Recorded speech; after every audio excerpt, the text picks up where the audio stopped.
Hello. In this shocking story, mother-in-law's insatiable desire to take her sister-in-law's house led to an amazing twist of fate. There are 4 women in the recovery room, and it so happens that all of them, as one of them said, are young, retired women. They just recently left their jobs and gave up their places and positions to young people. Well, in a ward with only women and dating happens quickly, and soon enough everyone knows how their roommates live. Who else is in the family? What specialties are cooked? In a word, raised all women's issues. Those who come to check on these women are also discussed. One visit was enough to make the relationship in the family as clear as a poem, but this ward was lucky. Nothing bad could be said about any of the relatives who came to check on the sick. Only, well, how is it not to talk about someone? That is how the topic of the bad mother-in-law came up. Galina Stepanovna, and it was she who told the story of her neighbor about whom we are going to talk, knew her from the sandpit. Their parents, who no longer existed, worked in the same factory, and at the same time, they got an apartment in the factory building. Not surprisingly, girls of the same age became friends. Galina Stepanovna, then just Galka, usually came down from her apartment on the 3rd floor to get Vera, who lived on the 1st floor, and the girls went for a walk in the yard. They were in the same school, but in different classes. Their families lived in the same way, one might say, like everyone else. The girls often visited each other in that factory house. They were not allowed to go for walks when it was cold or windy. Both often caught cold. In short, their friendship was strong until 9th grade. At the change of friend who had just returned from the capital, where she was a guest of some relative for a month, Galia noticed at once. Vera began to speak in the Moscow manner Akala all the time. Then mocked Galkin's new dress, said that they did not walk like that in Moscow. Then she stopped walking with her. Galia came to get her, but no one would open the door. Her friend would look out of the open window, wait for Galia to come out of the entrance, and say that she had no time, she had things to do, and Galia stopped coming in. Now they only met at school to say hello, and that was it. After school, a year later, Galia married one of the guys who worked in her own shop. He lived in a dormitory, and after the wedding he moved in with them. Her friend Vera did not come to the wedding, though Galia invited her. She promised, but she never came. By chance, when we met at the entrance, Vera asked, "Couldn't you find anyone better?" That was the end of their friendship, because Galia loved her husband and he loved her too. When their son was born, their love was enough for him, and that year was difficult. The oxygen section of the plant exploded. There were victims and wounded. Galia's father and the parents of her former friend Vera were among those killed. Now she was left an orphan. Galina's mother turned black with grief and became ill often. She now could not always even take her grandson for a walk. Galia saw that it was hard for her mother to walk. Only to the cemetery at her father's grave she always found the strength to go. A year and a half later, Galina's mother died, and she too became an orphan. It was good that her husband was by her side and her son was growing up. Soon her friend Vera got married. Her fiancé was handsome, fashionably dressed, wore a tie and a hat. He was the only one in the factory house. How they lived, Galia did not know. Although the windows of the apartment were still always open, no scandals could be heard from there. Only one evening there was crying and moaning coming from the open window. It was her friend going into labor, and her husband was not at home. Galia called her an ambulance, and she went with her to the maternity hospital. When she returned, Vera's apartment was dark. She wrote a note explaining which maternity home her friend had been taken to, but in the morning the note was still stuck in the door. Then Galia and all the neighbors learned that her husband had left her. To this day, Galia did not know why he left and where he went. Her ex-girlfriend Vera was angry at the whole world. She lived alone, well, not alone, but with her son. She worked. She dressed her son in the best clothes. She bought expensive toys. Probably didn't feed her son the way Galia did. From the open windows you could hear them talking. Her mother didn't forget to tell her son he was a good boy. He was right not to give his toys to children in the garden or outside. He was obedient and always neat. He only went for walks with his mother. Galina does not remember any other children coming to their house. Everything was with Mama and Mama. She chose the university for him too, and he didn't mind. He was used to listening to her. And there was another family living 2 houses away. Father, mother, and daughter. They were also former factory workers, but they were among the first to go out on their own bread. They opened 2 small stores and people willingly bought food and vegetables from them. There were no arrears, the prices were moderate, and they could sell the goods on credit. Now this family was richer than others. They were not so tough, but they bought a 1-room apartment for their daughter. The girl was dressed fashionably, and the parents themselves looked quite modern. But they had their own problem. Their only daughter was unlucky with guys. She was good-looking and hard-working, and her family stood behind her. But the few young men who had relations with her ate, drank, accepted gifts from the girl, and then disappeared. They were quick to track her down. She was kind and trusting, and would not cause a scandal. They took with them what they liked of their things and equipment and left without explaining anything. If Galia had not known this family, if the girl had not grown up in front of her eyes, maybe she would not have believed that this good girl was so chronically unlucky. But it was true. Now the girl is alone and often cries quietly, so as not to upset her parents. And almost next door to her lives a young handsome guy. Educated. True, he doesn't own his own firm or company, but he earns decent money. Lives with his mother. The same Vera, a former friend of Galina Stepanovna. He still agrees with her every step. Over the years, his mother's authority has only increased. The theme of family, or rather of the bride, began to resound in her precepts. And so the guy on his way home from work gets off the bus at his stop and sees a young girl helping an old woman to pick up apples that have fallen out of a torn bag. And a few apples are literally at his feet. Then he joins in, and they pick up the grandmother's apples. She told them thank you, and the young people went, as it turned out, in the same direction. The girl only caught a glimpse of the young man. Yeah, nice, and he helped grandma pick apples. But so what? She has no luck with guys. On the contrary, he looked at the girl, he liked her right away. And for the first time in his life, without consulting his mother, he took the initiative and offered to see her off. When it turned out that they lived almost next door, they were surprised. They had never met before, but now they were seeing each other. The guy never came on a date without flowers. He took her to the theater, to concerts, made small but valuable gifts. In short, he was completely different from her previous boyfriends.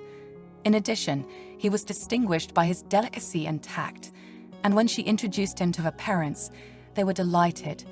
Now this is a really worthy man, and then her father and mother began to dream that their daughter married just him. The young man's mother also liked the girl, especially when Vera found out that the girl's parents own 2 stores, and the girl works in a bank, and she already has a 1-room, but her own apartment. Vera, angry once and for all at the men because of her absconding husband, has long bet on her son. He should take everything from life, or rather he together with her. That is why she gave her consent to the wedding.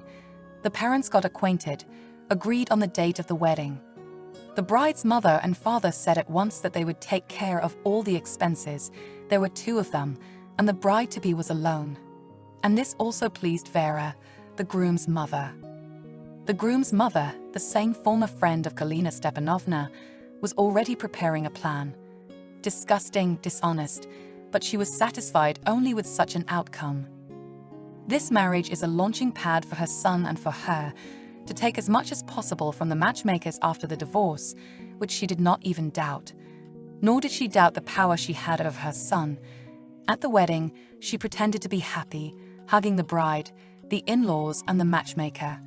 She repeated that their children were so suited to each other that she wished them only happiness. Vera was finally convinced that she would settle this family in her favor after the bride's parents gave the young couple a generous gift. They bought them a 3-room apartment in the center and apologized that right now the newlyweds would not be able to go there. Major repairs are in full swing, and when they are finished, the apartment will be ready for the new owners. Some people say that envy is the cancer of the soul. Vera, the groom's mother, had the same diagnosis, but she determined for herself how her oncology could be cured, to take everything for herself, well, and her son. And if the law does not allow it, she will find a way to get a 3-room apartment. And this apartment will not only not interfere with their son, but also help them in the future.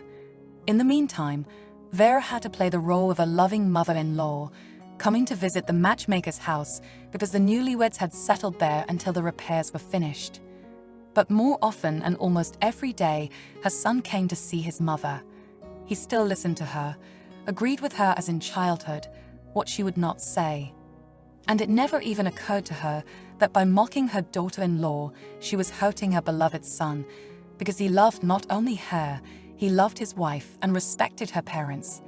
For some time, burning with impatience, the mother-in-law did not dare speak openly to her son about what she was up to. She dug into him in a dosed manner or something. The red thread was always his intelligence, beauty, upbringing, and they were no comparison to the shortcomings of his wife.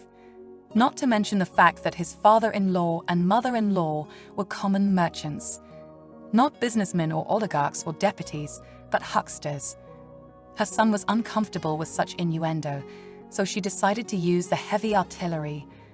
I see that you are living in the house of these traders and under the heel of his wife, whom I would not even under penalty of death call a beauty forget, and maybe even forgot who I am for you. Don't you know there can be 10 wives and 1 mother? Open your eyes. Who are you in their house, a 5th water on the ocean? The son would leave his mother discouraged and unsure of what to do. He would come home, and they were waiting for him. They wouldn't eat dinner without him. They'd ask him how his day was going, told him how he'd worked out, so he slowly drifted away from his mother's precepts, which he increasingly did not understand, but he dared not interfere. And then the day came when he could move into the renovated apartment. The mother-in-law decided that she had to tell her son-in-law's mother about it, and they lived not far from each other. The mother-in-law took a bar of chocolate and hurried to her, not to go empty-handed. She wanted to run out and get home for dinner. She was already approaching the doorway and passed by the window of her sister-in-law's apartment, but her window was open as usual, and she heard her son-in-law's voice. "Mom, but I don't love you." And the daughter-in-law said, "What's the big deal? I know what love is. You'll move here and there for 6 months, and then you'll get a divorce and divide the property. I've already found someone who'll make sure you get everything. At the very least, we'll get half of everything," my mother-in-law said confidently. My mother-in-law even sat down in surprise. She had not expected that, but she heard it with her own ears. And then there was more. "After the divorce and the partition, we'll sell everything we get from them and finish building the cottage. I think we'll have enough for a car too. Then finally you'll take me to the market," continued the woman. "Do you understand, son? Now it's your turn to provide for me. You think I don't deserve it, but who's been nurturing you all these years? Your daddy. I gave you the gift of life. You could say I gave up mine. I'm asking you again, do you understand? Will you serve your mother?" "Yes, I understand, I understand," the son answered with a heavy sigh. "Well, I'll go, mother." Go, but do not forget that we will act according to my plan. I have already prepared a deposit to the right person. In 6 months we can act openly." The mother finished talking to her son. The mother-in-law barely had time to run into the next doorway, or she would have run into her son-in-law nose to nose. And from the open door of the strange staircase, she saw her son-in-law come out with his head down, walk slowly, and she felt sorry for the guy. He was a good man, but a lame duck. Mama's whippersnapper. She had guessed long ago that her sister-in-law was spinning him around as she wished, but not like this. When he came to visit, he was singing his heart out. She praises her daughter-in-law and captures her. She says about her and her husband that she's so lucky to have them, but she's up to it. She and her husband have been working all their lives, first at the factory in shifts, then in their 2 stores. Not long ago, they were loading and unloading the goods themselves. They also worked as sales clerks and cleaned up by themselves. My daughter also helped. My daughter. That's who she felt so sorry for. She loves her husband and has had so many bad luck with boyfriends. And here he is kind and affectionate, and he doesn't refuse to do any work around the house. And what will happen to her when his mother gets her way and divorces them? She just got the joy of her life, and suddenly she's cheating again. No, we have to do something and not tell our daughter anything yet. Don't talk about what she heard with her own ears, but you have to tell her husband. He will of course boil over, but we must convince him not to give out that we know about the plan, dear matchmaker.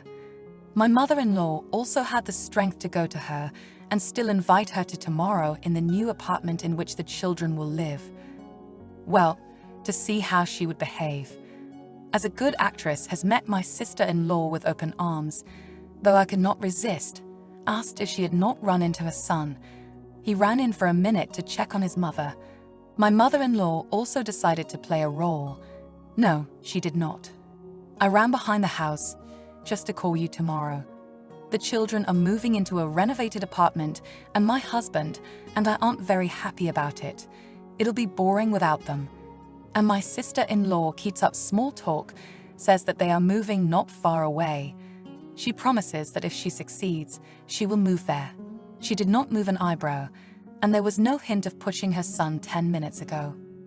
And then my mother-in-law finally decided that she was going to save her daughter and her family. She went home and decided what to do. She fed everybody with dinner and called her husband to a neighbor, saying that she had vegetables for sale and they were cheap, but in fact she took her husband to the park. They sat down on the bench and my mother-in-law told him how she was going to save her daughter's family with his help. The son-in-law worked in a company that was not very successful. There, contracts were broken, deliveries didn't come on time. People were leaving in search of a more reliable job. My son-in-law was literate and educated. I hadn't seen a bonus in a long time. He understood that the boss was using him, but having grown up under his mother's oppression, he did not dare to quit his job. They would ask him to tell them how to equip a new warehouse to win space, then as a forwarder to go to the farmer with whom they intended to cooperate, to see what vegetables offered, then to check the books, and always praised him, which in general was fair and paid money. He counted the proceeds and made sure that here he earns more, and they respect him, praise him. Once at dinner in the house of his mother-in-law and father-in-law, they were talking about expanding their vegetable business. But they would not be able to do it without his son-in-law, and offered him the most responsible part of the work, to take over all the purchases. And her volume was already large. You know, said the father-in-law, looking at his son-in-law, we need someone who knows what's going on, and we need to trust him as we trust ourselves. It turns out that it can only be you. You think about it, but not for long. The vegetable season starts. We can either make a good profit or go broke. In a word, decide. Only then you'll have to leave the company. The son-in-law was pleased by this confidence. He looked at his wife. He was in the habit of consulting his mother, but there was no mother. And he guessed that he would not like her advice, and his wife looked at him with delight. She was genuinely happy about such an offer and had no doubt that her husband could handle it. He nodded appreciatively to his wife and said, I agree, and I promise that I will try. I know what a demanding job it is. The work did require constant supervision and often ended late. That's why he didn't always have time to visit his mother every day. And then he realized that he didn't really want to visit his mother. If you compare how he was at his mother's and how he was at home with his wife or visiting his mother-in-law and father-in-law, it is, as they say in Odessa, two big differences. Without his mother, he felt confident, independent, responsible not only for himself. He was really working and getting the money he earned. His mother did not know how much he was getting now, and if she had known, she would have half his salary a long time ago. She herself had gone to see them several times, but she had not seen her son. Her daughter-in-law explained that it was the season of buying a lot, and only her husband could decide whether or not to buy from this particular farmer. He has never bought out of stock or at an inflated wholesale price. He is so good. My parents without him are like without hands. She proudly told her mother-in-law and called for tea. "I have no time to drink," she answered, hiding her anger at her daughter-in-law, her family, and her son. Got under her heel for good. What about her plan?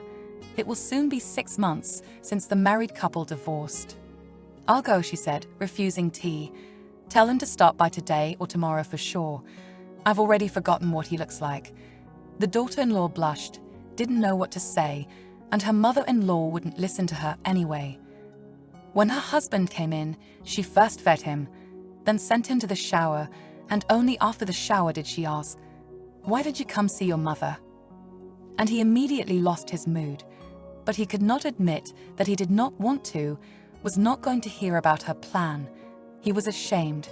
She also added that his mother-in-law had stopped by today, asking him to tell her that she was waiting for him. "Okay," he said, "I'll stop by one of these days." Well, the other day it didn't work out. All 4 of them, he, his wife, his father-in-law, and his mother-in-law went to buy new furniture. And he was proud, trying not to show it. His hard-earned money was enough to pay for the upholstered couch, one of the most expensive in the furniture store. And the mother's plan should have been close to a denouement, but her son was still not coming. The mother-in-law did not forget about 6 months and was waiting for the events of the divorce to begin. She saw in her son-in-law that he had no thought of divorce, that for the first time he felt himself the head of the family and a valuable worker. He even changed his appearance. But her brother-in-law would not give up her position so easily either. And indeed Vera went into their store, but did not find her son. She told her daughter-in-law that she would go to the hospital tomorrow for a checkup. Her blood pressure was skyrocketing and her heart was hurting. "Oh, and how inconvenient," almost wept my sister-in-law, "and the kids tomorrow will fly to the sea. Good tickets caught. They are so tired whole year without a vacation. But you lie down, do not worry. My husband and I will visit you, and if you need any medicine, we'll buy everything." And with that the mother-in-law left, hissing with anger. And the mother-in-law really sent the young couple to the sea. She said not to worry about mother. She would go to the hospital for tests, and while they were at the sea, she and her father-in-law would take care of them. After the sea, the son came to his mother with a basket full of figs and a huge bunch of grapes, but she did not even look at them. From the threshold, "What are you doing? It will be 6 months in a week. The man is ready to start divorce proceedings, and you do not smoke and do not grind." And then I got an answer I didn't expect. "Go ahead, Mom.